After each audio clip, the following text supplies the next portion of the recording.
இன்று நீதிமன்றத்தில் திராவிட முன்னேற்ற கழகத்தினுடைய அமைப்புச் செயலராக இருக்கக்கூடிய திரு RS பாரதி அவர்கள் ஜூன் மாதம் 23ஆம் தேதி நம்முடைய கள்ளக்குறிச்சியில் இல்லீகல் ஹூச் ட்ராஜடி, விஷச்சாராயம், கள்ளச்சாராயம் இதையெல்லாம் அருந்தி கிட்டத்தட்ட 65 பேர் இன்னைக்கு இறந்திருக்கிறாங்க. ஸோ 23/6/2024 RS பாரதி அவர்கள் ஒரு பத்திரிகையாளர் சந்திப்பில் என்ன சொன்னாங்கன்னா, இதற்கு காரணம் அண்ணாமலை, அதாவது நான் அண்ணாமலையினுடைய கான்ஸ்பிரசி, அதாவது கூட்டுச்சதி, சதி செய்து எங்கேயோ ஒரு இடத்துலேருந்து கள்ளச்சாராயத்தை கொண்டு வந்து அதை கள்ளக்குறிச்சியில் நம்ம கொடுத்துருக்கோம், அதனால் மக்கள் இறந்துட்டாங்க அப்படின்னு அமைப்புச் செயலாளர் திரு RS பாரதி அவர்கள் சொன்னாங்க. அவர்கள் சொன்னது எனக்கு பெரிய ஒரு துக்கத்தை உண்டாக்கி இருக்கிறது. காரணம், தமிழகத்திலே ஒரு அரசியல் மாற்றம் வர வேண்டும் என்பதற்காக நாம் போராடி கொண்டிருக்கின்றோம். நான் அரசியலுக்கு வந்து 3 ஆண்டு காலமாக யாரு மேலேயும் கூட இதுவரைக்கும் ஒரு டிஃபமேஷன் கேஸ் கொடுக்கல. எத்தனையோ பொய்யை பேசியிருக்கிறாங்க, எத்தனையோ அவதூறு பேசியிருக்கிறாங்க.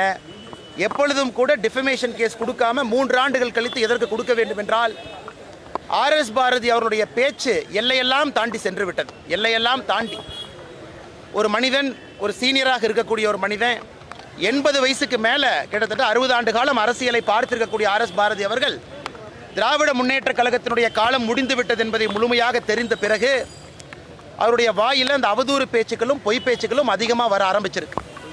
அதனுடைய வெளிப்பாடாகத்தான் இந்த கள்ளச்சாராய சாவு நான் தான் காரணம், பிளான்ட் கான்ஸ்பிரசி அப்படிங்கிற வார்த்தையை பயன்படுத்தினாங்க.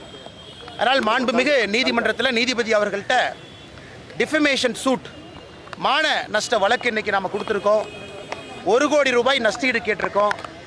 இந்த 1 கோடி ரூபாயும் RS பாரதி அவர்களிடமிருந்து பெற்று கள்ளக்குறிச்சியில் குடியால் பாதிக்கப்பட்டவர்களுக்கு அவர்களுக்கு அங்கேயே ஒரு முகாம் அமைக்க போகிறோம். அதான் நம்முடைய நோக்கம். அதனால் இந்த கேஸை வந்து கம்பீரமாக எடுத்து நடத்தணும் அப்படிங்கிறத தெளிவாக இருக்கும். இரண்டாவது, RS பாரதி அவர்கள் மீது சட்ட ரீதியாக நடவடிக்கை எடுக்கப்பட வேண்டும். கிரிமினலாக அவர் மேலே ஆக்ஷன் எடுக்கணும். அவர் பேசியிருக்கக்கூடிய அந்த தவறான வார்த்தைக்கு அவர் மீது சட்ட ரீதியான நடவடிக்கை நீதிமன்றம் எடுக்க வேண்டும் என்பதையும் வலியுறுத்தி மாண்புமிகு நீதிபதி அவங்ககிட்ட இன்னைக்கு கொடுத்துருக்கோம். இன்னி ப்ராசஸ் ஆரம்பிச்சிடும். இன்னி RS பாரதி அவர்களுக்கு போக வேண்டிய சம்மன் எல்லாமே இன்னி ஆரம்பிச்சிடும். ஆனால் இந்த கேஸை கடைசி வரை எடுத்துகிட்டு போய் இதிலே RS பாரதி அவர்களுக்கும் திராவிட முன்னேற்ற கழகத்துக்கு வேணால் இத்தனை காலமாக தமிழ்நாட்டில் யாராவது பேசுகிறாங்கன்னா திட்டி பேசி அரசியல் பண்ணிகிட்டு இருக்காங்க. பயந்து போய் சாமானிய மக்கள் திமுகவை யாரும் எதிர்ப்பது கிடையாது. நமக்கு எதுக்கு வம்புன்னு ஒதுங்கி போயிடுவாங்க. ஆனால் இந்த விஷயத்தில் திராவிட முன்னேற்ற கழகமாக இருக்கட்டும், RS பாரதியாக இருக்கட்டும், நிச்சயமாக நாங்கள் சிறைக்கு அனுப்பத்தான் போகின்றோம். அவர்களிலிருந்து வசூலிக்கப்படக்கூடிய அந்த மான நஷ்ட தொகையும் கூட கள்ளக்குறிச்சியிலே போதையால் பாதிக்கப்பட்டவர்களுக்கு ஒரு மறுவாழ்வு சிகிச்சை மையமாக அமைக்கவும் என்பதையும் கூட எங்களுடைய அஃபிடவிட்டில் சொல்லியிருக்கோம். அப்புறம் இந்த கேஸ் நடக்கும். வருகின்ற காலத்தில் பத்திரிகை நண்பர்களை தொடர்ந்து சந்திக்கத்தான் போகிறோம். வேறு ஏதாவது கேள்வி இருந்தால் கேளுங்கன்னா பதில் சொல்கிறோம். ஆனால் கள்ளக்குறிச்சி விவகாரத்தில்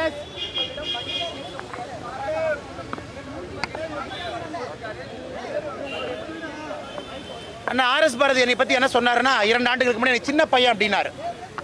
அவர் வந்து யாரையோ பெரிய பெரிய தலைவர்கள்லாம் சிறைக்கு அனுப்பிச்சிருக்கேன், அவர் கையில் வந்து ஜாதக ரேகை பக்காவாக இருக்குது, அதுனார். இந்த முறை பார்த்துடலானே, இந்த சின்ன பையன் திமுகவுக்கும் RS பாரதிக்கும் இந்த கேஸை வச்சு என்ன செய்கிறான்னு பார்த்துடலாம்.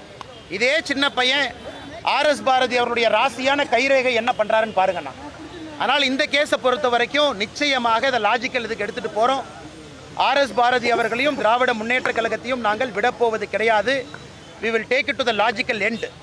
ஏன்னா இது பண்ணாதனால தான் யாரும் எல்லாம் ஒதுங்கி போகிறனால தான் BA படித்தவங்க நாய், யாராச்சும் நீதிபதியாக இருந்தால் நாங்கள் போட்ட பிச்சை, லாயராக இருந்தால் நாங்கள் போட்ட பிச்சை, யாருமே அவர் எதுவும் செய்யாதனால பயத்தினால ஒதுங்கி போகிறனால அந்த பேச்சு ஆணவத்தை தாண்டி, கர்வத்தை தாண்டி அட்டூழியத்தை நோக்கி போய் கொண்டிருக்கிறது. அதனால் இது இந்தியாவிலே அது முதலாக இருக்கும். நான் கள்ளச்சாராயத்தை காய்ச்சி விற்றேன் அப்படின்னு சொல்லிட்டு மான நஷ்ட வழக்கு போடுற ஒரு ஆள் மேலே மான நஷ்ட வழக்கு போடக்கூடிய ஒரு ஆள், அப்படின்னா அவருடைய லீகல் அட்வைசர்ஸ் எல்லாம் சரியானவரான்னு RS பாரதி அவங்க செக் பண்ணணும். இந்த கேஸை பொறுத்தவரை எங்களுடைய மூத்த வழக்கறிஞர்கள் இங்கே இருக்கிறாங்க. ஒரு பக்கம் இந்த கேஸ் கொடுத்துருக்கக்கூடிய என் சார்பாக வாதாடக்கூடிய பால் கனகராஜன் என் கூட இருக்கிறாங்க. இன்னொரு பக்கம் பாரதிய ஜனதா கட்சியினுடைய மாநில வழக்கறிஞர் பிரிவினுடைய தலைவராக இருக்கக்கூடிய அண்ணன் வழங்காமுடி அவர்கள் என்னோட எல்லா வழக்கறிஞர்கள் தோழல் இருக்கிறாங்க. அவங்க இதை பார்த்துக்குவாங்க. we will take it to the logical conclusion. தமிழகத்தில் நடக்கக்கூடிய ஐயா சம்பவங்களுக்கு கொஞ்சம் சத்தமாக சொல்லுங்க ஐயா. தமிழகத்தில் நடக்கக்கூடிய சம்பவங்களுக்கு சிபிஐ விசாரணை என்பது கேள்விக்குறியாகிட்டு வருது. குறிப்பாக கள்ளக்குறிச்சி விவகாரத்திலையும் நம்ம சிபிஐ விசாரணை தேவைப்படுச்சு. அதில் சமீபத்தில் ஆம்ஸ்டாங் கொலையிலையும் நம்ம யோசிச்சிருக்கோம்.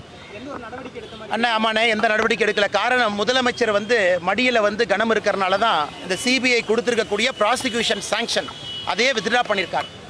முதலமைச்சருக்கு தைரியம் இருந்தால் அந்த ப்ராசிக்யூஷன் சாங்ஷன் வித்ட்ரா பண்ணதை திரும்ப ரீஇன்ஸ்டேட் பண்ணட்டும். இந்த முதலமைச்சர் அவர்களுக்கு தெரியும், ஒருக்கா சிபிஐ என்கொயரி ஆரம்பிச்சிட்டாங்கன்னா ஆளும் கட்சியினுடைய குடும்பத்தில் பல பேர் உள்ளே போக வேண்டியிருக்கும். பணப்பட்டுவாடா, பண கலெக்ஷன் எல்லாமே. அதனால தான் விவரமாக ப்ராசிக்யூஷன் சாங்ஷனை ஒரு பக்கம் வித்ட்ரா பண்ணிவிட்டு இன்னொரு பக்கம் நீங்களும் நானும் நேரடியாக சிபிஐக்கு போக முடியாத அளவுக்கு முதலமைச்சர் அவர்கள் முட்டுக்கட்டை போட்டிருக்காங்க. நாங்களும் எங்களால் முடிந்த அளவுக்கு national commission for schedule cost, NHRC, நேற்று நம்முடைய அரசியல் தலைவர்கள் எல்லோரையும் பார்த்துருக்கோம். உள்துறை அமைச்சருக்கு கடிதம் எழுதியிருக்கோம். இன்னொரு பக்கம் நீதிமன்றத்தில் கேஸ் நடந்துக்கிட்டு இருக்கு, சிபிஐ என்கொயரிக்கு இதை மாற்றணும். அதனால் நிச்சயமாக நீதிமன்றம் செவி கொடுத்து இதை மாற்றுவார்கள் என்கிற நம்பிக்கை இருக்குது. ஏன்னா நீங்கள் போனால் மட்டும்தான் இந்த கேஸில் கள்ளக்குறிச்சி கேஸை பொறுத்த வரைக்கும் தமிழ்நாட்டினுடைய முழு டாஸ்மாக் இன்வெஸ்டிகேட் பண்ணணும். யாரெல்லாம் சாராய ஆலை வைத்திருக்கிறாங்க, என்ன ப்ரொடியூஸ் பண்ணுறாங்க, முறையான சரக்கா இல்லை இல்லீகல் சரக்கா, அது எப்படி உள்ளே வருது, செகண்ட்ஸில் எவ்வளோ வருது, அதை தாண்டி கள்ளச்சாராயத்தை யார் காய்ச்சறாங்க, இது எல்லாம் கூட ஒரு சிபிஐ வழக்கில் எல்லாம் தெரிஞ்சிடும். அதனால் திமுக பயப்படுகின்றது, கொடுப்பதற்கு தயாராக இல்லை. ஆம்ஸ்ட்ராங் அவர்களை பொறுத்தவரை திரும்ப திரும்ப நாங்கள் கேட்பது, பகுஜன் சமாஜ்வாடி கட்சி எங்கள் கூட்டணியில் இருக்கக்கூடிய கட்சி இல்லை, நேரு சித்தாந்தத்தில் இருக்கக்கூடிய கட்சி. மாயாவதி அவங்க கேட்குறாங்க, அண்ணன் திருமாவளவன் அவர்கள் உண்மையான வழக்கறிஞர்களை, உண்மையான குற்றவாளிகளை கைது பண்ணலின்னு திருமாவளவன் அவங்க சொல்கிறாங்க. இதெல்லாம் தொடர்ந்து திராவிட முன்னேற்ற கழகத்தினுடைய கூட்டணியில் இருக்கக்கூடிய கட்சிகள் எல்லாம் பேசும் பொழுது மற்ற எதிர்க்கட்சி நண்பர்களும் கேட்குறாங்க சிபிஐ என்கொயரி வேணும். இதிலே முதலமைச்சர் முட்டுக்கட்டையாக இருப்பதற்கான மர்மம் என்ன, காரணம் என்ன அப்படிங்கிறது அவர் தான் சொல்லணுங்கண்ணா. அண்ணா மத்திய அரசை பொறுத்தவரை நாங்கள் அனுமதி வழங்காமல் இருப்போங்கண்ணா. நாங்கள் எல்லாத்துக்கும் அனுமதி கொடுக்கத்தான் போகிறோம். மத்திய அரசை பொறுத்தவரை யாரையுமே இவங்க சொல்கிறது போல் தமிழ்நாட்டினுடைய வளர்ச்சிக்கோ எங்கேயும் தடையாக இருந்ததில்லை. அதே போல் முறைப்படி தமிழக அரசு ஒரு விஷயம் கேட்குறாங்கன்னா கூட அதற்கும் தடையாக மத்திய அரசு எங்கேயும் இருந்ததில்லை. மத்திய அரசு எங்கே இருந்திருக்காங்கண்ணா? ஆனால் இவங்க கலைஞர் நினைவகத்துக்கு பர்மிஷன் வாங்கிக்குவாங்க, வாங்கிட்டு 2 நாள் கழித்து மத்திய அரசு தமிழகத்திற்கு விரோதம் பண்ணுது, எங்களுக்கு எதுவுமே பர்மிஷன் கொடுக்க மாட்டாங்க அப்படின்னு கதை விடுவாங்க. அதான் திமுகவினுடைய போலி முகத்திரை. மத்திய அரசை பொறுத்தவரை எங்கேயும் தமிழக அரசு எடுத்திருக்கக்கூடிய முடிவுகளுக்கு நேரெதிராக எங்கேயுமே இல்லை, எல்லா இடத்துலையும் சப்போர்ட் பண்ணிட்டு தான் இருக்காங்க. இவர்கள் ஊழல் செஞ்சு தமிழகம் வளராமல் இருப்பதுக்கு நாம் என்ன பண்ணுறதுங்கண்ணா? ஏங்கண்ணா வேறங்கண்ணா? அண்ணா அதற்கான நேரம் வரும்போது சொல்கிறோங்கண்ணா. இன்னும் நேரம் இருக்குது, கட்சி தலைவர்கள் முடிவெடுத்து கொண்டிருக்கின்றார்கள். நேரம் வரும்போது நிச்சயமாக நான் சொல்கிறோங்கண்ணா. இன்னும் டைம் இருக்குது, 2-3 மாதம் இருக்குது. போகும்பொழுது கட்டாயமாக உங்கள்கிட்ட சொல்கிறோங்கண்ணா. விக்கிரவாண்டியில் இருக்கக்கூடிய எல்லா அன்பு மக்களுக்கும் கூட எங்களுடைய வேண்டுகோள், எல்லாரும் வாக்களிங்க. ஏன்னா அன்றைக்கி நான் ஒரு மாநில தலைவராக அது வாக்கு சேகரிக்கக்கூடாது, எல்லோரும் வாக்களியுங்க. உங்களுக்கு தெரியும், எல்லா அரசை பார்த்துட்டீங்க, 3 ஆண்டு காலம் அரசனுடைய ஆட்சியை பார்த்துக்கிட்டு இருக்கீங்க. நல்லவர்களுக்கு வாக்களியுங்க, ஒரு பெரிய மாற்றத்திற்கு வாக்களிங்க. விக்கிரவாண்டியில் இருக்கக்கூடிய எல்லா அன்பு சகோதரரும் நீங்கள் வாக்களிக்க வேண்டும், அதான் எங்களுடைய வேண்டுகோள். இன்னைக்கு முதலமைச்சரை சந்திச்சாதான் மருமகனை சந்திச்சாரா? லீலா பேலஸில் யாரை சந்திச்சாருன்னு அந்த மர்மங்கள்லாம் வருகின்ற காலத்தில் வெளியே வரும். முதலமைச்சரை சந்திப்பதை பொறுத்து எங்களுக்கு பிரச்சனை இல்லைண்ணே. இன்றைக்கி திமுகவினுடைய பவர் சென்டர் மருமகன் கையிலையும் மகன் கையிலையும் இருக்குது. யார் வந்தாலும் கூட, அது அதானியாக இருக்கட்டும், யார் வந்தாலும் கூட மகனையும் மருமகனையும் சந்திக்காமல், குறிப்பாக மருமகனை சந்திக்காமல் தமிழ்நாட்டில் எதுவும் நடக்காது என்பதற்கு நேற்றும் ஒரு சான்று. இங்கே இருக்கக்கூடிய சீஃப் செக்ரட்டரி தேவையில்லை, டிஜிபி தேவையில்லை, பிரின்சிபல் செக்ரட்டரி யாரும் தேவையில்லை. இவர்களுக்கு தேவையெல்லாம் power centre, extra power centre. அது நேற்று நடந்திருக்கக்கூடிய சந்திப்பும் கூட உதவும். இதை தான் நாங்கள் சொல்கிறோம், சூப்பர் சீஃப் மினிஸ்டர்னு சொல்லிக்கிட்டே இருக்கோம். முதலமைச்சரை தாண்டி 2 பேர் இன்றைக்கி சூப்பர் சீஃப் மினிஸ்டராக இருக்காங்க. அதில் முக்கியமானவர் மருமகனாக இருக்காங்க. நேற்றைய சந்திப்பு அதற்கு ஒரு உதாரணம்.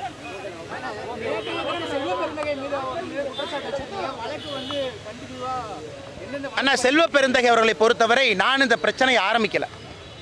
செல்வ பெருந்தகை அவர்கள் 2 நாட்களுக்கு முன்பு பத்திரிகை நண்பர்களை பார்த்து பிஜேபியில் ரவுடி சேர்றாங்கனார். அப்போ செல்வ பெருந்தகை அவர்களுடைய வரலாறை சொல்ல வேண்டிய கட்டாயம் எனக்கு இருக்குது. இந்தியாவில் காங்கிரஸ் கட்சியை பாருங்கள், 1885 ஆரம்பித்த கட்சி.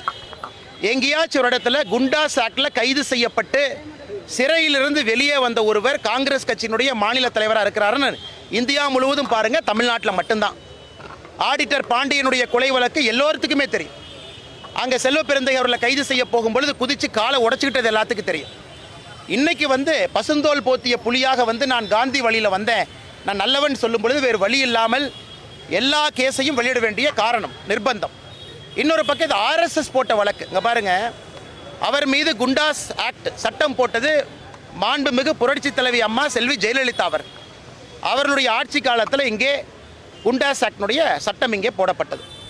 ஆனால் இன்றைக்கி எவ்வளோ சூப்பராக சொல்கிறாங்கன்னா, இதுக்கு RSS காரணமா, மத்திய அரசு காரணமா, ஒரு CBI கேஸ் இருக்குது, prevention of money laundering act case இருக்குது, 307 இருக்குது, இதே போன்று பல வழக்குகள். குண்டா சட்டத்தில் உள்ளே போனவங்க, நான் சொல்வது நேர்மையாக பேசுங்க. நீங்கள் பாரதிய ஜனதா கட்சியில் ரவுடிகள் சேர்றாங்கன்னு நீங்கள் சொன்னதற்காக செல்வ பெருந்தகை எப்படிப்பட்ட மனிதர் என்று சொல்ல வேண்டிய கட்டாயம் இருக்குது. இதில் என்ன சொல்கிறாரு, என்னை ரவுடின்னு சொல்லிட்டு நான் கோர்ட்டுக்கு போகிறேன், கோர்ட்டுக்கு வாங்க பார்த்துக்கலாம். லண்டனில் நீங்கள் இன்வெஸ்ட் பண்ண பணம் எல்லாம் நான் கொண்டு வர்றேன், எங்கேயும் விட போகிறது கிடையாது. தமிழகத்தில் இதான் என் தலைவிதினா நான் கையில் எடுக்க தயாராக இருக்கேன். இந்த மாதிரி ஒருத்தரையும் சண்டை போட்டு தான் தமிழகத்தினுடைய அரசியல் திருந்தும் என்றால் என்னை அர்ப்பணிப்பதற்கு தயாராக இருக்கின்றேன். அதனால் செல்வ பெருந்தகை அவர்கள் கோர்ட்டுக்கு போகும்பொழுது இன்னும் பல விஷயம். ரிசர்வ் பேங்க் ஆஃப் இந்தியாவில் கடைநடை ஊழியனாக இருந்த செல்வ பெருந்தகை அவர்கள் இன்றைக்கி லண்டனில் என்னெல்லாம் வாங்கியிருக்காங்க, அவருடைய மனைவி பேரில் என்ன இருக்குது, எவ்வளவு பெருந்தொகை கைமாறி இருக்குது, ஆடிட்டர் பாண்டியன் அவர்கள் வழக்கில் எதற்காக கொலை செய்யப்பட்டார், எதற்காக அவங்க மாற்றி கோர்ட்டில் மாற்றி சொன்னாங்க, அது எல்லாத்தையும் நம்ம பேசுவோம். தமிழக மக்கள் இதை தெரிஞ்சுக்கணும். ஒரு மாநில கட்சி காங்கிரஸ் கட்சி, மாநில தலைவர், தேசிய கட்சியினுடைய மாநில தலைவர் காங்கிரஸ் கட்சி, அதனுடைய தலைவர் எப்படி இருக்காங்க தமிழக மக்களுக்கு தெரியணும். மாநில கட்சிகளுடைய தலைவர்கள் எப்படி இருக்காங்க மக்களுக்கு தெரியணும். அதுக்கு பொறுத்து தான் மக்கள் ஓட்டு போடணும். அதனால் என் மீது என்ன சொன்னாலும் சரி, இது போன்ற எத்தனை வழக்குகள் வந்தாலும் சரி, நான் தெளிவாக இருக்கின்றேன். இது போன்ற மனிதர்களை வெட்ட வெளிச்சமாக மக்களிடம் படம் பிடித்து காட்ட வேண்டும் என்பதில் தெள்ள தெளிவாக இருக்கும். என்ன வந்தால் பார்த்துக்கலாங்க. நன்றி அண்ணா.